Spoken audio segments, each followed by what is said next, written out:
பேசி வந்தால் நம்ம இன்றைக்கி என்ன பார்க்க போகிறோன்னா டெர்மினல் எக்ஸ்பேன்ஸை பற்றி பார்க்கலாம். வாங்க. டெர்மினல் எக்ஸ்பேன்ஸில் நம்ம அதை 3 விதத்துலேயும் செயல்படும். திரவு வாயு. நம்ம திரவத்தில் பார்க்கலாம் வாங்க. திரவத்தில் எக்ஸாம்பிள் பார்க்கலாம் வாங்க. திரவத்தில் இப்போ இது இருக்குது. இப்போ நம்ம சூடு பண்ணும் போது ஹீட் பண்ணும் போது அதில் இருக்க குட்டி குட்டி மாலிகுல்ஸ் எல்லாம் விரிவடையும். அதனால் இது கொஞ்சம் கொஞ்சமாக பொங்கும் பாருங்க. இப்போ ஏன் தண்ணி அதே தண்ணி தான் இப்போ எக்ஸ்பெண்ட் ஆகுது பாருங்க. இப்போ நான் இந்த கரண்டியை வச்சு இந்த கரண்டியை வச்சு இப்போ நான் இந்த மாதிரி கொஞ்சமாக நான் எதுக்கும் போது இது இந்த வாட்டர் எல்லாம் எக்ஸ்பெண்ட் ஆகுது. இப்போது அதே நம்ம இதில் கரண்டியில் கொண்டு வரும்போது இப்போ அதெல்லாம் இது சுருங்குது. தண்ணியில் கொண்டாடும் போது கரண்டியில் நான் தண்ணியை கொண்டாடும் போது வெப்பம் குறைஞ்சிடுது. அதனால் தண்ணியை கொஞ்சம் குறைஞ்சிது. நம்ம இன்னைக்கு என்ன பார்க்க போனால் டெர்மினல் எக்ஸ்பேன்ஸை பற்றி பார்க்கலாம் வாங்க. டெர்மினல் எக்ஸ்பேன்ஸில் நம்ம திரவ வாயு அந்த 3த்துல நம்ம பார்த்துருப்போம். இது 3rd பார்ட்னால ஏரை பற்றி பார்க்கலாம்.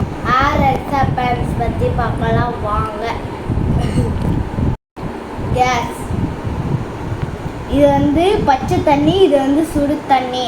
இப்போ நான் சுடு தண்ணியில் வைக்கும் போது இது பலூன் இப்படி பாருங்க, இது எப்படி விரிவடைஞ்சிச்சு சொல்லிட்டு வச்ச உடனே கொஞ்சம் கொஞ்சமாக இங்கே பாருங்க.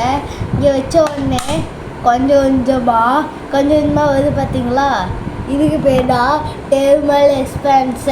இது கேஸு அதில் வைக்கும் போது ஏன் ஒன்றுமே ஆக மாட்டேங்குதுன்னா சுடு தண்ணியில் வைக்கும் போது ஏர் மாலிகுல்ஸ் நிறையா இதுக்குள்ளே ஏர் மாலிகுல்ஸ் இருக்கும், குட்டி குட்டியாக மாலிகுல்ஸ் இருக்கும்.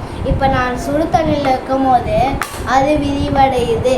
ஏன் விரிவடையுதுன்னா அது குட்டி குட்டி மாலிகுல்ஸ் எல்லாம் விரிவடையும். அதனால தான் இந்த பலூன் எங்கேயும் போகிறதுக்கு வழி இருக்காது. அதனால தான் இந்த மாதிரி தூக்குது.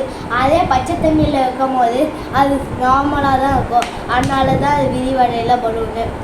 அந்த ஹீட் ஜென்ரேட் பண்ணும்போது அந்த ஏர் மாலிகுல்ஸ் எல்லாம் ஹீட் ஆகுது, விரிவடைக்குது. அதுக்கு பேர் தான் டெர்மினல் எக்ஸ்பேன்ஸ். இது சாலிட், லிக்யூட், கேஸ் அந்த 3 விதத்தில் இருக்கும். நம்ம இன்னைக்கு 3rd பார்ட்டுனால கேஸ் பற்றி பார்த்தோம். அடுத்து 4th பார்ட்டில் நம்ம சாயில் பற்றி பார்க்கலாம் வாங்க.